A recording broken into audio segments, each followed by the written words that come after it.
The New Balance 1080 V14 was one of the best walking and running shoes on the market. If you wanted to go on easy runs, it had lots of comfort underneath your foot, and if you wanted to walk or stand all day, it was probably the most comfortable shoe on the market in 2025.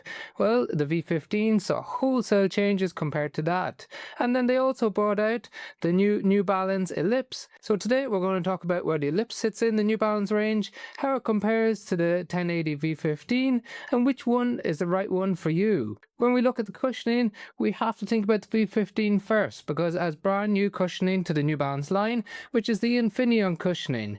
Now, it feels completely different than the traditional Fresh Foam X that we see in most of New Balance's other range. So it's really soft, really squishy underfoot. So when you initiate contact with the ground, your foot sinks into the shoe quite a bit before it pushes you back out again. Now, it does feel completely different whether you're walking or running in it when it comes to stability and energy return, which I'll touch on.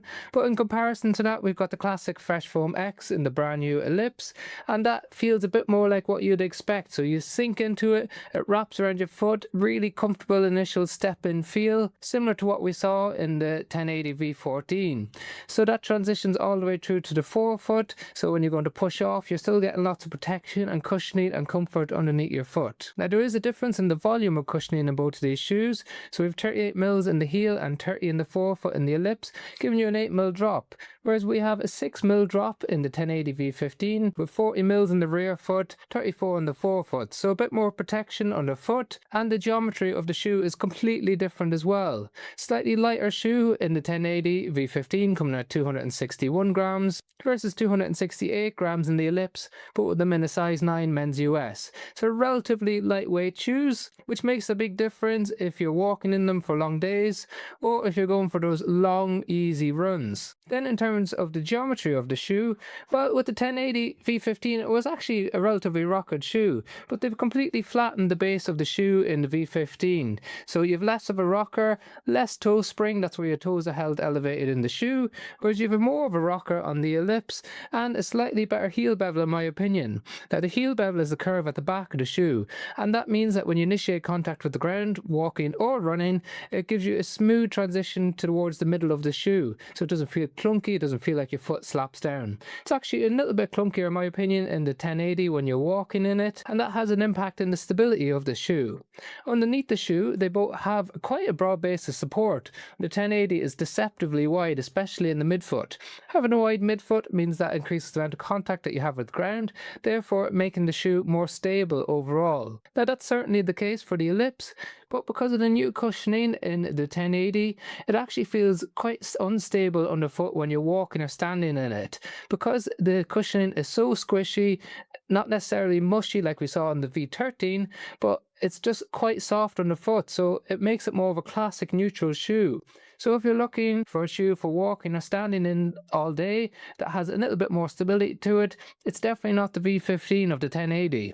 With the Ellipse, it has that nice comfort focus underneath your foot, a little bit more aggressive of a rocker, but it feels a little bit more stable underfoot. It has mild sidewalls on the outside and inside of the shoe towards the heel. They just come up from the midsole, wrap around your foot, helping to control those pronation moments. It's coupled up with a moderately stiff heel counter that wraps around your ankle, helping to control those pronation moments. So important to keep in mind if you're someone with a flatter foot or you just need a little bit of extra control.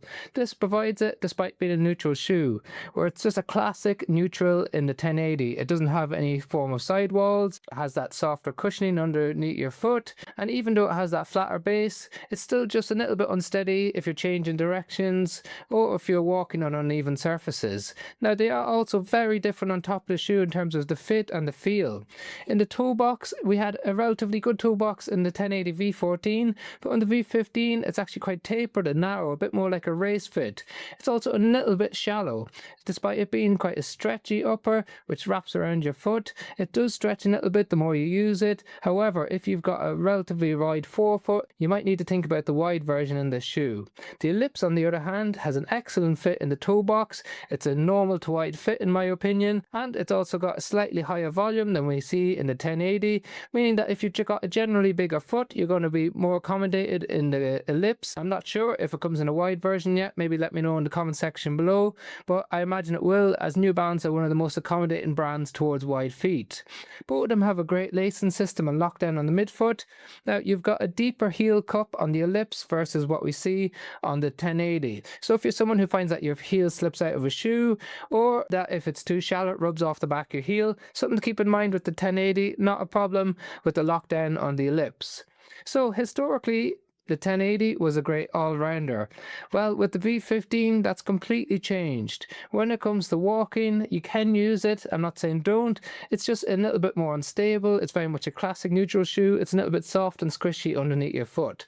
That can provide lots of comfort for some people, but for a lot of people, they might just find that it's a little bit too unsteady. However, when it comes to running, it certainly blows the Ellipse out of the park. But in terms of walking lifestyle use for the Ellipse, it comes in a really nice colorway. It has lots of support underneath your foot in terms of really comfortable cushioning, a broad base support, and all those sidewalls.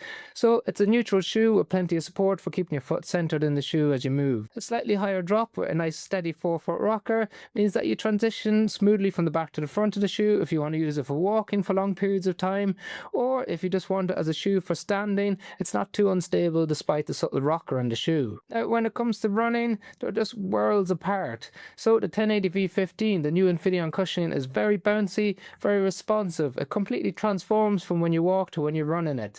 So the more force you apply to this cushioning, it pushes you back out, transitions you nicely from the back to the front of the shoe. So you can use it for easy miles, daily miles, but it's also a great shoe for doing those up-tempo workouts or fartlek workouts. Now despite being a relatively light shoe, you're not getting the same spring or bounce in the Ellipse.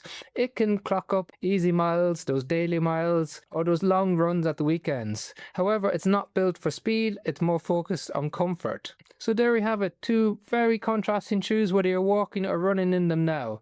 The Ellipse comes in at a cheaper price, you can check that out in the link below, whereas we've got a more premium shoe in the 1080 V15. However, it's not the versatile option that we saw in the V14. Let me know your thoughts on it in the comment section below. And do you think the Ellipse is a good addition to the New Balance range? We're going to cover all of New Balance's range to see where they fit in alongside all of New Balance's other shoes for walking and running in next weekend's video if you want to tune in for that. Otherwise, let me know your thoughts in the comment section below. We've also got a monthly newsletter that provides feedback on these types of shoes. Also, I give you updates on what shoes I can find on sale at the moment that I thoroughly recommend for walking, standing and running.